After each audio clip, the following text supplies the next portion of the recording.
পবিত্র শবে মেরাজ কি বলবেন? ইসলামিক ক্যালেন্ডার অনুযায়ী আজকে 27শে রজব। এই 27শে রজব দিনটি সারা বিশ্বেই শবে মেরাজ হিসেবে পালিত হয়। সব কথার অর্থ ফার্সিতে রাত, আর মেরাজ শব্দটি আরবি শব্দ, যেটা উরুজ থেকে এসছে, অর্থাৎ উচ্চতা বা ঊর্ধ্বে আরোহণ বা আরোহণের সিঁড়ি ইত্যাদি বিষয়ে।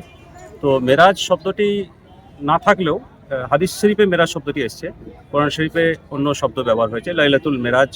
তো আজকের এই পবিত্র রাতে হযরত মুহাম্মদ সাল্লাল্লাহু আলাইহি ওয়া সাল্লাম পাক, যিনি আল্লাহর প্যারা হাবিব বন্ধু, তাকে আল্লাহ পাক তার নিজের আরশে মহল্লায় নিয়ে গিয়েছিলেন এবং তার সম্মান মর্যাদা দুনিয়ার কাছে তুলে ধরেছিলেন। আসলে তিনি তো নূর, আল্লাহ পাকের কাছ থেকে এসেছেন। তো এই দুনিয়াতে তাকে মানুষ হিসেবে আল্লাহ পাক পাঠিয়েছিলেন মানুষকে হেদায়েত করার জন্য। কিন্তু আল্লাহ পাক তার দিদার লাভ করার জন্য এতটাই ব্যস্ত হয়ে গেছিলেন যে তিনি ফেরেশতা পাঠিয়ে আজকের এই বিশেষ রাত্রে তাকে তিনি আরশে মহল্লায় নিয়ে গেছেন এবং তার সমস্ত তোফা পেশ করেছেন। আজকে যে আমরা নামাজ পেয়েছি, 5 ওয়াক্ত নামাজ যে ফরজ হয়েছে ইসলামে, সেটা এই শবে মেরাজের রাত্রেই নামাজ এসছে।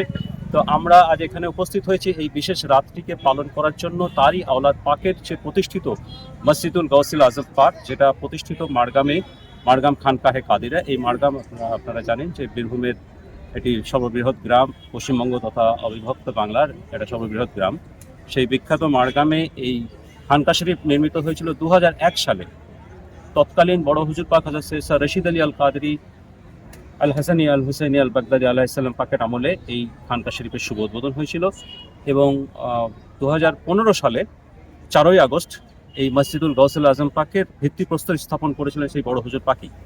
আর 2 বছর আগে এই পবিত্র শবে মেরাজ পাকের রাত্রি বর্তমান যিনি সাজ্জাদা নাসির হুজুর পাক হযরত সৈয়দ ইয়াসুব আলী আল কাদরি আল হাসানি আল হুসাইনি আল বাগদাদি আদমাল্লাহ ফয়জ আহম পাক, তার উপস্থিতিতে এবং পরিচালনায় এই মসজিদুল গৌসুল আজম পাকের শুভ উদ্বোধন হয়েছিল। এই মসজিদুল গৌসুল আজম পাক হচ্ছে হুজুর গৌস পাকের নাম পাকের সঙ্গে সম্পৃক্ত। হুজুর গৌস পাকের যে মাজার শরীফ আছে বাগদাদ শরীফে, সেই মাজার শরীফে যে মসজিদ পাক রয়েছে তার গম্বুজের আদলে এই মসজিদ পাক তৈরি হয়েছে। হুজুর গৌস পাকেরই খানদান পাক হচ্ছেন বর্তমান সাজ্জাদ হোসেন হুজুর পাক, তিনি 23তম বংশধর এবং একই সঙ্গে হযরত মুহাম্মদ মুস্তাফা সাল্লাল্লাহু আলাইহি ওয়া সাল্লাম পাকের তিনি 36তম বংশধর। তো আজকের এই পবিত্র রাত, গত বছরও এখানে এই 27শে রজব শবে মেরাজ পাক পালিত হয়েছে। তার উপস্থিতিতে আজকে আবার আমরা উপস্থিত হয়েছি এই আহলে বাইত পাক আলে রসুল পাকের উপস্থিতিতে। এই পবিত্র রাত আমরা এখানে মিলাদ মাহফিল, ওয়াজ মাহফিলের মাধ্যমে আমরা এখানে পালন করছি। দূর দূরান্ত থেকে, পশ্চিমবঙ্গের বিভিন্ন জেলা থেকে, জাতি ধর্ম নির্বিশেষে মানুষ এসছেন এখানে আজকে এই পবিত্র শবে মেরাজ পাক এবং হুজুরের প্রতি, আহলে বাইত পাকের প্রতি তারা শ্রদ্ধা জানাতে এসছেন এবং আল্লাহর অনুগ্রহ লাভ করার জন্য এসছেন। আপনার নাম পরিচয়? আমি চৌধুরী ইফতেখারুল হক, হুজুর পাকের একজন নগণ্য খাদেম এবং আমি বর্তমানে একটি স্কুলে শিক্ষক। মেরাজ কি বলবেন, কেন পালিত করছেন? আসসালামু আলাইকুম ওয়া রাহমাতুল্লাহি ওয়া বারাকাতুহু। বিসমিল্লাহির রহমানির রহিম। আজকে 27শে রজব, মেরাজ শরীফের রাত্রি। আজকের রাত্রিতে আল্লাহ পাক তার পেয়ারা হাবিব আহমদ মুস্তফা জনাবে মুহাম্মদ রাসূলুল্লাহ সাল্লাল্লাহু আলাইহি ওয়া সাল্লামকে মক্কা শরীফ বাইতুল হারাম থেকে বাইতুল মাকদিস জেরুজালেমের মসজিদ পর্যন্ত এবং সেখান থেকে 7 আসমান ভেদ করে সিদরাতুল মুনতাহা থেকে আবার আরশে মোয়াল্লা লা মাকা কুরআন শরীফের ভাষায় কাবা কাউসাইন পর্যন্ত ওনাকে নিয়ে গেছিলেন এবং আজকে আল্লাহ পাকের সাথে দিদার হয়েছিল, কথোপকথন হয়েছিল। আল্লাহ পাক ওহী করেছিলেন, সেটাও কোরআন শরীফে আছে। আল্লাহ পাক বলছেন ফা আওহা ইলা আবদিহি মা আওহা। এবং এই রাত্রেই আল্লাহ পাক নামাজ তোহফা হিসেবে উম্মতের জন্য রসুল পাক সাল্লাল্লাহু আলাইহি ওয়াসাল্লামকে দিয়েছিলেন। 50 ওয়াক্ত প্রথমে নামাজ ফরজ হয়েছিল রসুল পাক সাল্লাল্লাহু আলাইহি ওয়া সাল্লামের সুপারিশে, সেটা 5 ওয়াক্ত এসছে, কিন্তু 50 ওয়াক্তেরই সব উম্মত পায় 5 ওয়াক্ত পড়লেও। এই যে আল্লাহ পাকের সঙ্গে দিদার হয়েছিল ও সেখানে কথোপকথন হয়েছিল, যেটা কোনো পয়গম্বর এই সৌভাগ্য অর্জন করেননি, একমাত্র আল্লাহ পাক তার খাস হাবিবকেই নিয়ে গেছেন এবং সেখানে কোনো প্রাণী, কোনো ফেরেশতা, কেউই, কোনো পয়গম্বর পর্যন্ত ওখানে পৌঁছতে পারেননি। শুধুমাত্র রসুল পাক সাল্লাল্লাহু আলাইহি ওয়াসাল্লামই গেছিলেন এবং হুজুর গৌসে পাকের রূহ মুবারক এসে ওনাকে নিয়ে গেছিলেন আল্লাহ পাকের আরশ পাক পর্যন্ত। এবং যখন আল্লাহ পাকের সঙ্গে কথা হয় কোরআন শরীফের ভাষায়, আল্লাহ পাক এবং রসুল পাকের মধ্যে ব্যবধান ছিল ফাকানা কাবা কাউসাইন আও আদনা, 2 ধনুকের ব্যবধান বা তার চেয়েও কম, মানে একে অপরে একদম মিশে গেছিলেন।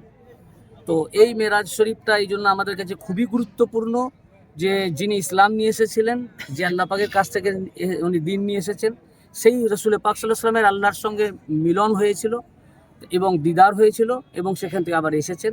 আজকে রসুল পাক সাল্লাল্লাহু আলাইহি ওয়াসাল্লামেরই 36তম বংশধর এবং হুজুর গৌসে পাকের 23তম বংশধর, উনারই খানদান। বর্তমান সিলসিলায় কাদেরিয়ার বর্তমান সাজ্জাদা নসীম হুজুর পাক সৈয়দনা সৈয়দ ইয়াসুব আলী আল কাদেরি আল বাগদাদি আলাইহিস আদাম আল্লাহু ফায়ুদাহুম, তিনি এখানে উপস্থিত হয়েছেন। ওনার সাথে ওনার জিয়ারত লাভ করে ওনার থেকে ফায়েজ হাসিল করার জন্য হাজার হাজার মুরিদান ও ভক্তবৃন্দ এখানে এসেছেন এই মেরাজ রজনীতে রসুল পাক সাল্লাল্লাহু আলাইহি ওয়াসাল্লাম থেকে এবং ওনার আওলাদ পাক থেকে ফায়েজ লাভ করার জন্য। আজকে এই মিরাজ সবাই মিরাজের উপলক্ষে এসে কি বার্তা দেবেন মানুষের উদ্দেশ্যে? আজকে এই মেরাজ শরীফ থেকে শিক্ষা নেওয়া উচিত যে আমরা যা কিছু পেয়েছি, দিন পেয়েছি, নামাজ, রোজা, হজ, যাকাত, যা কিছু পেয়েছি রসুল পাক সাল্লাল্লাহু আলাইহি ওয়াসাল্লামের কাছ থেকে। আর আল্লাহ রসুল সাল্লাল্লাহু আলাইহি ওয়াসাল্লাম বলেছেন যে আমি যে তোমাদের কাছে দিন ইসলাম দিয়ে গেলাম, এই ইসলামের পথে যদি তুমি থাকতে চাও বা কায়েম থাকতে চাও, গুমরাহি থেকে বাঁচতে চাও, তো আমার আহলে বাইত পাককে আঁকড়ে ধরো। উনারই আহলে বাইত পাক এই মারগ্রাম খানকা শরীফে উপস্থিত হয়েছেন। এখন সারা দুনিয়ায় আজ মুসলমান মার খাচ্ছে।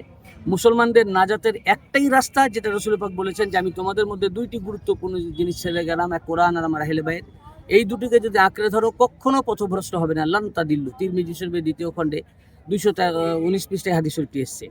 তো এখন একটি বার্তা যে মানুষকে নাজাত পেতে হলে, মুক্তি পেতে হলে এবং শান্তি পেতে হলে একটাই, যে কোরআন এবং রসুল পাকের আহলে বাইত পাককে আঁকড়ে ধরতে হবে। আপনার নাম ও পরিচয়? আমার নাম মোহাম্মদ ওলিউল্লাহ কাদেরি, প্রিন্সিপাল আল মাদ্রাসাতুল কাদেরিয়াতুল মুস্তারশিদিয়া।